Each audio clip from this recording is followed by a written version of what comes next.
अध्याय 46 बाबा की गया यात्रा, बकरों के पूर्व जन्म की कथा। इस अध्याय में श्यामा की काशी, प्रयाग व गया की यात्रा और बाबा किस प्रकार वहां इनके पूर्वी चित्र के रूप में प्रकट हुए तथा पहुंच गए और 2 बकरों के गत जन्मों का इतिहास आदि का वर्णन किया गया है। प्रस्तावना है। साईं, आपके श्री चरण धन्य हैं और उनका स्मरण कितना सुखदायी है।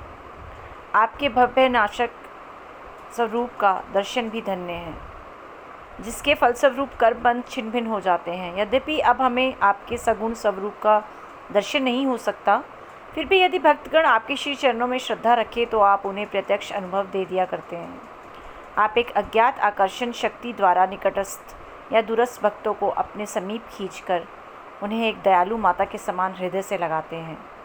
हे साईं, भक्त नहीं जानते कि आपका निवास कहाँ है, परंतु आप इस कुशलता से उन्हें प्रेरित करते हैं, जिसके परिणाम स्वरूप भासित होने लगता है कि आपका अभ्यहस्त उनके सिर पर है, और यह आपकी कृपा दृष्टि का परिणाम है कि उन्हें अज्ञात सहायता सदैव प्राप्त होती रहती है। अहंकार के वशीभूत होकर उच्च कोटि के विद्वान और चतुर पुरुष भी इस भव सागर की दलदल में फंस जाते हैं, परंतु हे साईं, आप केवल अपनी शक्ति से असहाय और सुहृदय भक्तों को इस दलदल से उबारकर उनकी रक्षा किया करते हैं। पर्दे की ओट में छिपे रहकर आप ही तो सब न्याय कर रहे हैं, फिर भी आपकी संपूर्ण जीवन गाथा न जान सका। इसलिए यही श्रेयस्कर है कि हम अनन्य भाव से आपके श्री चरणों की शरण में आ जाएं और अपने पापों से मुक्त होने के लिए एकमात्र आपका ही नाम स्मरण करते रहें। आप अपने निष्काम भक्तों की समस्त इच्छाएं पूर्ण कर उन्हें परमानंद की प्राप्ति करा दिया करते हैं। केवल आपके मधुर नाम का उच्चारण ही भक्तों के लिए अत्यंत सुगम पथ है। इस साधन से उनमें राजसिक और तामसिक गुणों का ह्रास होकर सात्विक और धार्मिक गुणों का विकास होगा। इसके साथ ही साथ उन्हें क्रमशः विवेक, वैराग्य और ज्ञान की प्राप्ति भी हो जाएगी। तब उन्हें आत्मस्थित होकर गुरु से भी अभिन्नता प्राप्त होगी, और इसका ही दूसरा अर्थ है गुरु के प्रति अनन्य भाव से शरणागत होना। इसका निश्चित प्रमाण केवल यही है कि तब हमारा मन स्थिर और शांत हो जाता है। इस शरणागति भक्ति और ज्ञान की महत्ता अद्वितीय है, क्योंकि इनके साथ ही शांति, वैराग्य, कीर्ति, मोक्ष इत्यादि की भी प्राप्ति सहज ही हो जाती है। यदि बाबा अपने भक्तों पर अनुग्रह करते हैं तो वे सदैव ही उनके समीप रहते हैं, चाहे भक्त कहीं भी क्यों ना चला जाए, परंतु वे तो न किसी रूप में पहले ही वहाँ पहुँच जाते हैं। यह निम्नलिखित कथा से स्पष्ट है। गया यात्रा।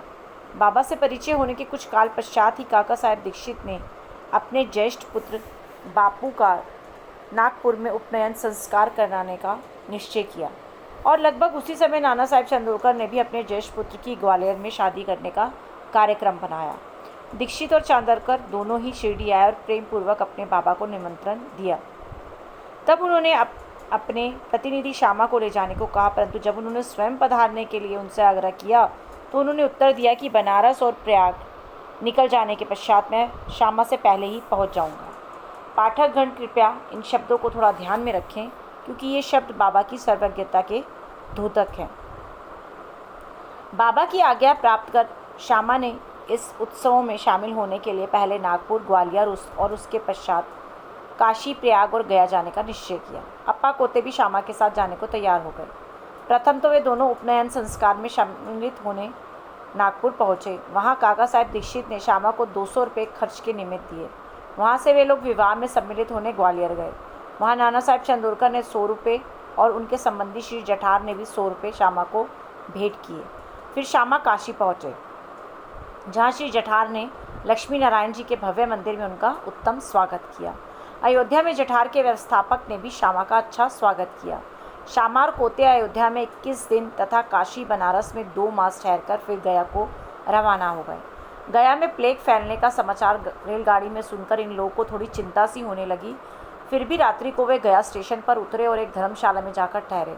प्रातःकाल गया वाला पुजारी पंडा, जो यात्रियों के ठहरने और भोजन की व्यवस्था किया करता था, आया और कहने लगा कि अब यात्री तो प्रस्थान कर चुके हैं, इसलिए अब आप भी शीघ्रता करें।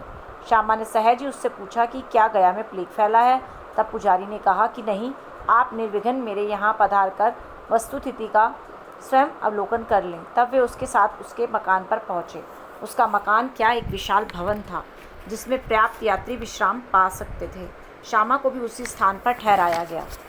जो उन्हें अत्यंत प्रिय लगा।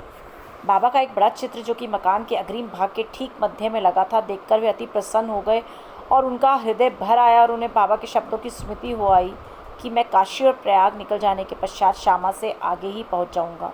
श्यामा की आंखों से अश्रुओं की धारा बहने लगी और उनके शरीर में रोमांच हो आया और कंठ रुंध गया और रोते रोते उनकी घिघियाँ बंध गई। पुजारी ने श्यामा की जो ऐसी स्थिति देखी तो उसने सोचा कि यह व्यक्ति प्लेग की सूचना से भयभीत होकर रुदन कर रहा है, परंतु श्यामा ने उसकी कल्पना के विपरीत ही प्रश्न किया कि यह बाबा का चित्र तुम्हें कहाँ से मिला।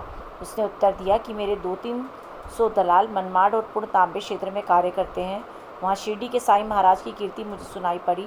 लगभग 12 वर्ष हुए मैंने स्वयं शिरडी जाकर बाबा के श्री दर्शन का लाभ उठाया था और वहीं श्यामा के घर में लगे हुए उनके चित्र से मैं आकर्षित हुआ था।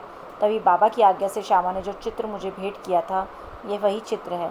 श्यामा की पूर्व स्मृति जागृत हो आई और जब गया वाले पुजारी को यह ज्ञात हुआ कि वही श्यामा है जिन्होंने मुझे इस चित्र द्वारा अनुग्रहित किया था और आज मेरे यहाँ स्थित अतिथि बनकर ये ठहरे हैं, तो उसके आनंद की सीमा ना रही। दोनों बड़े प्रेम पूर्वक मिलकर हर्षित हुए। फिर पुजारी ने श्यामा का बादशाही ढंग से भव्य स्वागत किया और यह एक धनाढ़ व्यक्ति था स्वयं डोली में और श्यामा को हाथी पर बिठाकर खूब घुमाया तथा हर प्रकार से उनकी सुख सुविधा का ध्यान रखा। इस कथा ने सिद्ध कर दिया कि बाबा के वचन सत्य निकले। उनका अपने भक्तों पर कितना स्नेह था, इसको तो छोड़ो, वे तो सब प्राणियों पर एक सा प्रेम किया करते थे और उन्हें अपना ही स्वरूप समझते थे। यह निम्नलिखित कथा से भी विदित हो जाएगा। 2 बकरे। एक बार जब बाबा लेंडी बाग से लौट रहे थे तो उन्होंने बकरों का एक झुंड आते देखा। उनमें से 2 बकरों ने उन्हें अपनी ओर आकर्षित कर लिया। बाबा ने जाकर प्रेम से उनका शरीर अपने हाथ से थपथपाया और उन्हें 32 रुपये में खरीद लिया। बाबा का यह विचित्र व्यवहार देखकर भक्तों को आश्चर्य हुआ और उन्होंने सोचा कि बाबा तो इस सौदे में ठगे गए हैं, क्योंकि एक बकरे का मूल्य उस समय 3-4 रुपये से अधिक न था और वे 2 बकरे अधिक से अधिक 8 रुपये में प्राप्त हो सकते थे। उन्होंने बाबा को कोसना प्रारंभ किया, परंतु बाबा शांत बैठे रहे। जब श्यामा और तात्या ने बकरे मोल लेने का कारण पूछा तो उन्होंने उत्तर दिया कि मेरे कोई घर या स्त्री तो है नहीं जिसके लिए मुझे पैसे इकट्ठे करके रखने हैं। फिर उन्होंने 4 सेर दाल बाज़ार से मंगाकर उन्हें खिलाई। जब उन्हें खिला पिला चुके तो उन्होंने उन भक्तों के पूर्व जन्मों की कथा इस प्रकार सुनाई। श्यामा और तात्या, तुम सोचते हो कि मैं इस सौदे में ठगा गया हूँ, परंतु ऐसा नहीं। इनकी कथा सुनो।